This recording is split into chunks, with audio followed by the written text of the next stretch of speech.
of what? Frescoes of from the biblical reference, the fresco based on the biblical reference for the Sistine Chapel. This was asked by Pope to Michelangelo. So he refused. Who refused this? Michelangelo refused at first. What did he say? That he was not a painter. He said very blankly, he said that he was not a painter, but he was a sculptor. Sculptor means the one who does the carving work on stones maybe, or maybe on wood. Such a person is called as a sculptor.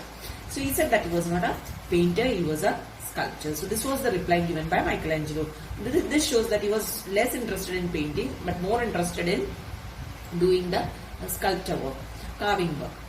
He later agreed to a meeting in Rome because it was the one creation that could ensure him a place in history.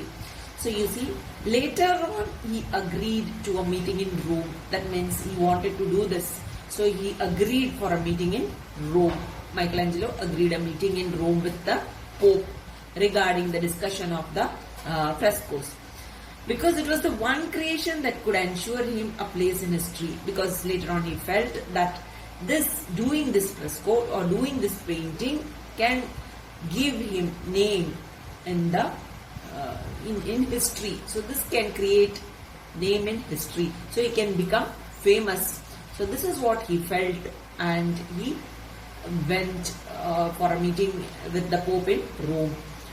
Not that immortality could be reason enough for Michelangelo. He had certain other immediate needs in this ephemeral life as well. Most of all, he needed money to buy marble. So not that immortality could be reason enough. So what do you understand by this? The condition of living forever. Okay, so that is not just enough, isn't it? To be a human living for forever in your life could be a reason enough. So that was not only the reason enough for Michelangelo. So Michelangelo felt that just living like that for forever without dying, living like that without any purpose was something useless. This is what Michelangelo realized later on. So if we go there to Rome and if we accept doing this fresco, then this can create history in his life. This is what he felt. So feeling this, he went to Rome to meet Pope Julius.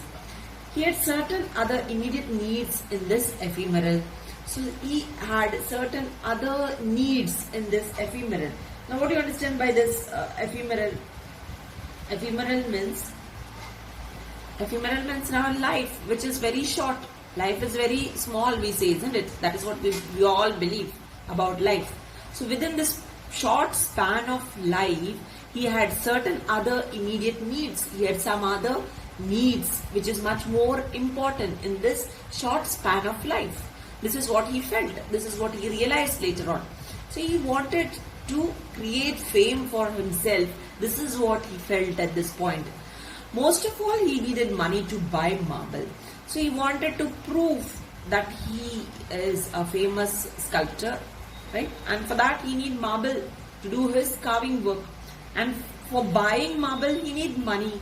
So to get money he had to do this work of the frescoes. So if he finish doing these frescoes, then only he'll be getting money, and this money is going to help him to buy marble on which he could do the carving work and can prove himself a sculptor by doing the carving work.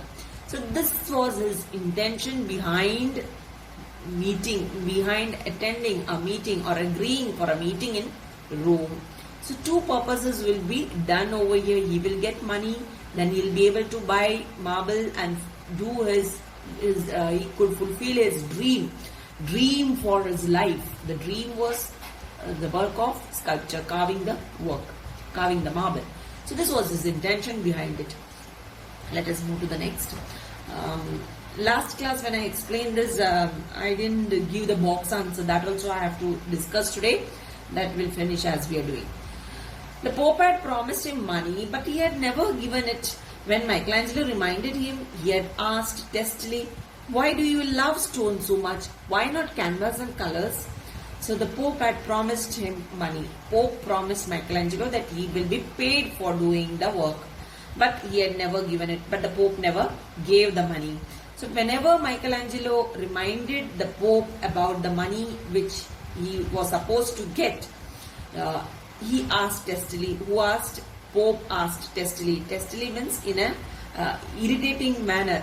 Okay, irritating. That was a ill humor, you say. You can say it as a ill humor, humorously, which you don't like, right? In an irritating humor, he used to say that, why do you love stone so much? Why not canvas and colors? This is what he used to ask. Why do you love stone? Why do you love stone? Why don't you love canvas and colors? So that is what. Why don't you love painting? Why you like to be a sculptor? This is what the Pope tried to ask him. So on this Michelangelo's reply, you can see over here, colors merge. Michelangelo had retorted, they lose their identity and mix with others unlike marble. You can see this, colors merge.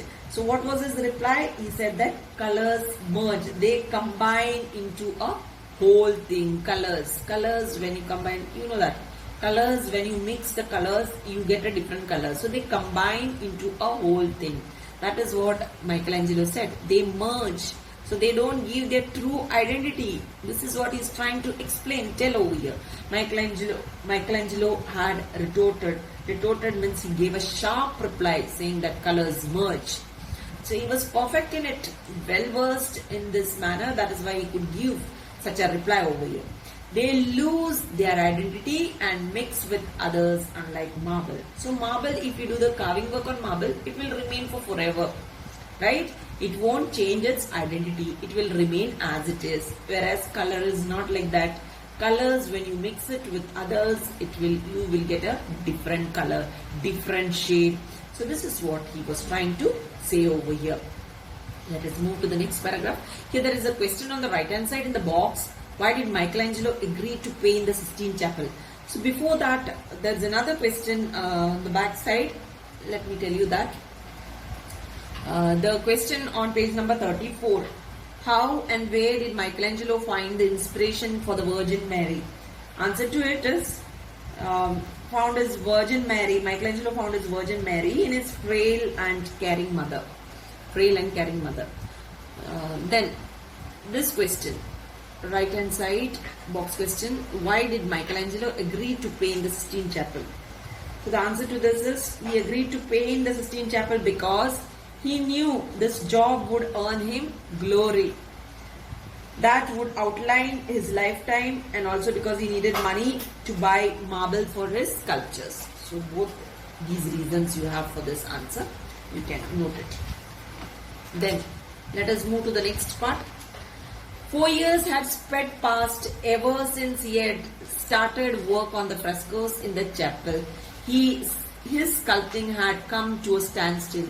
So 4 years had sped fast. Sped fast means speeded up very fast. 4 years went away very quickly. This is what it means. Ever since he had started work on the frescoes, since he has started, from the time he started his work on the frescoes in the chapel, his sculpting had come to a standstill. So till then, his sculpting, the work of his sculpture work, whatever he was interested in to work as a sculptor, that became a standstill. That was not moving now because he was doing the frescoes right now. And Angelo was as bored with colors as he was with Rome. You can see his situation. His situation over here, Angelo was bored. He was fed up. He was totally fed up with colors, as he was fed up with Rome. Why he didn't like Rome? Because in Rome he felt all the people were looking alike. So this was the main reason why he didn't like Rome. And so he felt the colors were also something like that, and he was feeling bored with it. He wanted to finish the painting, The Last Supper, but his imagination failed him each time it came to the face of Judas. So he wanted to finish this particular painting, the painting of the Last Supper, the famous painting of the Last Supper. This you will find in every Christian houses. You will find this picture of the Last Supper. Almost all of you might have seen the picture of the Last Supper. He wanted to finish the painting, The Last Supper, but his imagination failed him. But his thoughts, he wanted to complete this, but his thoughts failed him. Each time it came to the face of Judas, because he was not getting the face of Judas, and that is why he was unable to complete his painting. That is why he He always, it was a failure for him always. His was an impossible face to conceive, and this face of Judas was an impossible face to imagine for Michelangelo at this stage.